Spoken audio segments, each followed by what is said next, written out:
Volkanovski, he did the right thing. He stole the fight from Holloway in the first one, and he got the job done. Unanimous decision. Second fight, robbery. Holloway should have won. However, AJ, upon further review, my man, I think it's a little more complicated than that, brother. And the reason why I think that is because I've watched the second fight a million times, but I watched it again, AJ, and I actually took a different approach this time. The approach that I took this time is I said, let me score it round by round and kind of see, like, why did I think so-and-so win this round or win that round, right? So you don't have to have numbers in front of you right now. That's not really the point. But I personally think that rounds 1 and 2, you can give it to Max Holloway. You can give Max Holloway those first couple of rounds, right? However, rounds 3, 4, and 5, I think you got to give it to Volk, brother. And the reason why is because Volkanovski is sneaky, man, and he does this, and this is why I think his chances of and still are so high here. AJ, Volkanovski knows how to play the game of racking up points. So while Holloway is sitting there back, he might have the bigger moments, but Volkanovski is picking at you throughout the entire fight. The entire round, he's picking at you. Leg kick, leg kick, leg kick. He'll literally leg kick, double up on the leg kick, double jab, right? He'll hit you with just little points, right? And to get those striking numbers a little skewed to a degree. So what you'll end up seeing is that, yeah, Holloway had control. He had the cage control. He's walking down Volkanovski, but Volkanovski is doing the little things to get up on the points. And I think he can do that again here in this third fight, especially if Holloway if he does what he said he was going to do, which is he says he's going to fight the exact same fight. He's not going to fight any different. He thinks he won the second fight. He thinks he did enough.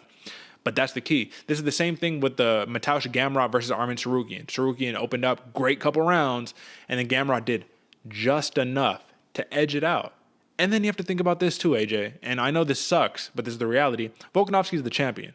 So do you think if you barely edge it out, they're going to give it to Holloway? I think they're going to give Volkanovski the John Jones treatment at this point, man. Even though people love Holloway, I think Holloway is going to have to do something very impressive to truly get this one done. Do you agree with me, or do you think it's going to be as cut and dry as, no, better judges, second fight all over again, he wins? What do you think? I agree with you to a point. Yeah. To a point, because I the same thing. I gave Volkanovski the last 2 rounds, Max the first 2 rounds, and it's really how you see that third round going. Because to me, I thought Max was working the game plan, very, very nicely. And as much as you say that Volkanovski's getting the points, he's doing the little things that count. The little leg kicks, the timing. He's getting his little shots in there. Are we playing pitter patter or are we fighting? You know what I'm saying? Like, are those little leg kicks that aren't doing any damage, or do they actually compound, or are those big numbers for the judges? You're shooting in for takedowns. He counts as control time, but does it really impact the fight as much as getting whopped on? So I don't know. I mean, there's a whole bunch to argue back and forth about it, because I think Max did 1 through 3 way better, and then he started to fall off on 4 and 5 in the last fight. Which, in that case, if you are the champ and you're just falling, in those last couple rounds, you're losing a little bit more. This is a fight to the death. We've said it all the time. Those last rounds should weigh a little bit more. So I did the same. I watched the second one back. I was looking at it, and like I said, I gave Max 1 through 3, but I gave Volkanovski 4 and 5.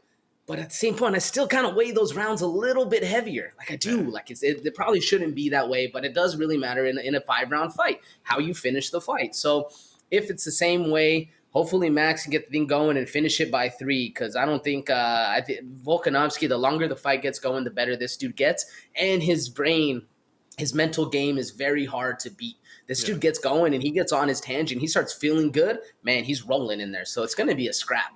I agree with you, bro. And part of the little things that I'm talking about, especially in the rematch, is the little things such as it's rounds 3, 4, 5, and I just secured a takedown at the end of the round, right? Like, those are the things, how much they get outweighed by the judges these days, the control time, all that, right? So when I'm looking at the numbers, Alexander Volkanovski in the rematch, he outstruck Holloway by over 30 strikes, man. It was like 35 strikes he outstruck him by. And he had 1 minute and 26 of control time with 3 takedowns. That's what wins you the fight. Now, you can argue the same thing that I argue, which is, well, did you do anything with the takedown? No, then it shouldn't count. But in the eyes of the judges, not us, but the judges, it does count, brother. And they play that little game, which is why, though, listen, we can say it a million times. We say it every week. The scoring criteria needs to be different. Like, it needs to be more known and more understood. But what's different in this fight, AJ? That's the question, because we could talk about revisionist history all day long. What's different in this fight? Does Holloway say, I know I need to come out to a fast start. I know I need to be on my game. Or do I come out to a more patient start so then I could take over rounds 3, 4, and 5, the ones that he lost in the second fight? Which approach does he take? Man, that's a That's a scary one. I always say start fast, finish fast. Yeah. Get them going, get in there, do your game plan, beat them up, get going. Easy night for you. But you do that, then you end up with Aljamain Sterling, Petr Yan, number one. Yeah. Where Aljo came out hot, came out beating up Petr Yan. Nobody knew what was going on, and that gas tank just starts dropping. So I don't think Max is going to have a gas tank issue per se. But I do think that if he comes out and he's starting going and gets the edge early, I think he can look really good in that fight. I prefer him to start strong, start fast, but I can see the trouble in it. And so I don't know, man. And this one, I really think if Max leaves it to the judges, I agree with you. I think they're going to give Volkanovski that John Jones treatment. He's won the other two. Like, it's just one of those things. And the judges probably don't want to see a fourth fight or a fifth fight or anything else coming forward. So hopefully it's not the case. Hopefully we get a decision. I think Max Holloway knows that he needs a finish for this one. Yeah. But I don't know, man. It's hard. It's do you dump the gas tank at the beginning? Do you burn your boats, or do you have the safety plan? What would you say? Sheesh, man. If you're Holloway, I think you need to take the safest, most effective route possible, because if he loses this bout, I mean, brother, I don't know, because he's saying what he wants to do is restore balance to the universe, right? Is by getting his title back. He says the universe is out of balance until he's the champion. But at the same time, Volkanovski has proved to be an incredible champion himself, man. So, yeah, I think he needs to play a safe, aggressive approach, but don't do too much different than what you already did, because the second fight was close enough to where it was a split decision, right? This is the question, though, right here. Does it give you any cause for concern that Alexander Volkanovski, since taking the belt from Holloway and that rematch, he's more or less had dominant victories against Chan Sung Jung, the Korean zombie, and Brian Ortega. Those are dominant victories. Yeah, there was some spots for trouble in the Ortega fight, but he won that like 50-45 or something. Max Holloway, though, that dominant win against Calvin Kattar, another 50-45 there. But that Yair Rodriguez fight could be a cause for concern, brother, because that was a close fight. So if you had a close fight against Yair Rodriguez and now you're coming into this one thinking I'm the man, all that, I guess the question that I'm asking you ultimately is who comes in with the championship mentality? Is it Holloway or is it Volkanovski? Because I feel like Volkanovski is going to come in here with the challenger mentality to finally put this thing to bed. What do you think?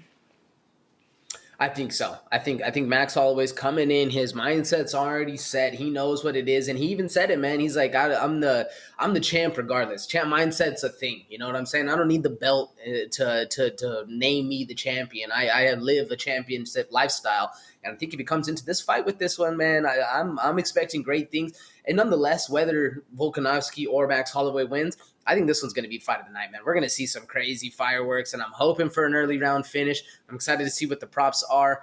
Yeah, man, it's going to be a fun one. What do you think, Derek?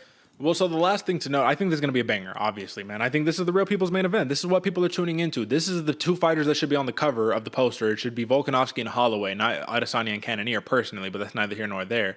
But I also think there's larger implications at hand. And those larger implications include Volkanovski having currently, three title defenses, right?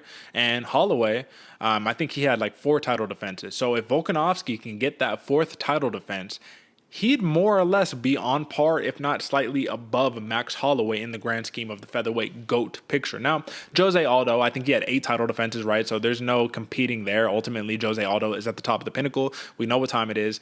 However, since he's still fighting, we just don't view him that way. But this is the greatness scale right here. Who is going to be great? Who dares to be great? And the winner of this matchup is going to give us that answer right there.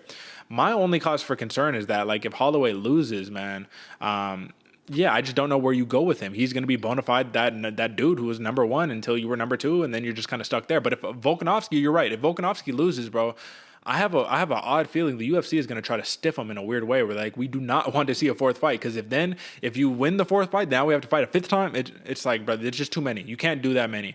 So I do anticipate some weirdness coming up, or they just say give somebody else a turn. It's been you two fighting a million times for the title. We'll see what happens. That's enough of the storylines. Clearly, we're at odds when it comes down to the pick. So let's talk props, brother.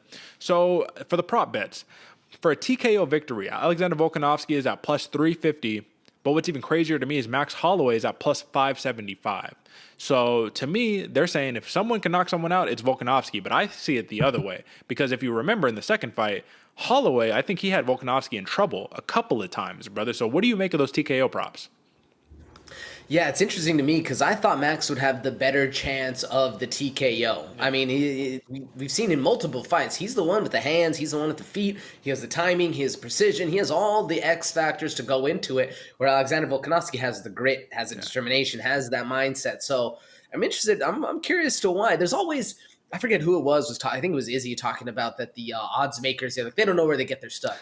There has to be something. There has to be something behind that. But I still like Max Holloway better for a knockout. Yeah, me too, which is why it's a little surprising to see those odds. But the real money shot comes into the decision prop. Plus 100 is a decision prop for Alexander Volkanovski, plus 285 for Max Holloway. And this is another one too. If you look at it, Holloway has 11 decision wins. Volkanovski has 9. Holloway has 10 knockouts. Volkanovski has 12. So it's just so evenly matched up. I guess that's why the odds makers are putting it out like this. But if you had to roll with one, brother, I could talk about the sub. The sub is plus 1,400 for Volkanovski, plus 2,000 for Holloway. So it's neither here nor there. But if you have Holloway, which is who you have, how does he get it done? I'm thinking knockout, man. Holloway KO, and I'm looking like a round 3 finish. Get going fast. Like I said, start strong, start fast, finish the fight early. What'd you say the prop was again? For the knockout, it's plus 575 for Max Holloway. Plus 575. Yeah, I think you take the money line. I think you take that plus 170. It seems a little smarter, but I do think he'll get it done by knockout. But if you're taking a bet, you take that money line bet. Yeah, I'll go knockout. I'll go knockout round 3, just for the final decision. All right, my man. I know, I'm back and forth battling in my brain over here, brother. That's how good of a fight this is. So you're taking the under because the over and under is 4.5 rounds right here, and actually they have plus 200 for the under right there, man. So you might hit big. If you hit on this one, you're gonna hit big. However, I'm gonna have to go on the opposite scale. Volkanovski couldn't finish him in the first one, didn't come close to finishing him in the second one, and I don't think he'll come close to finishing him in the third one. I think if he wins, it's gonna have to be in grinded out. I want to keep my belt and still fashion, which I'm not saying you can't respect, but I will say that's the smart thing to do. So I'm rolling with Volkanovski, another decision win. This time, though, I don't see it being split. I see it being unanimous. And trust me, listen, all that aside, I love Max Holloway, and I wish there was a way where both these dudes could be champions, like Volk moved up or Holloway moved up. But either way, I love Max Holloway, and I just hope that we have a banger of a fight right there. So those are your 2 title bouts right there, folks. Clearly contested, but it's going to be, that's the people's main event right there.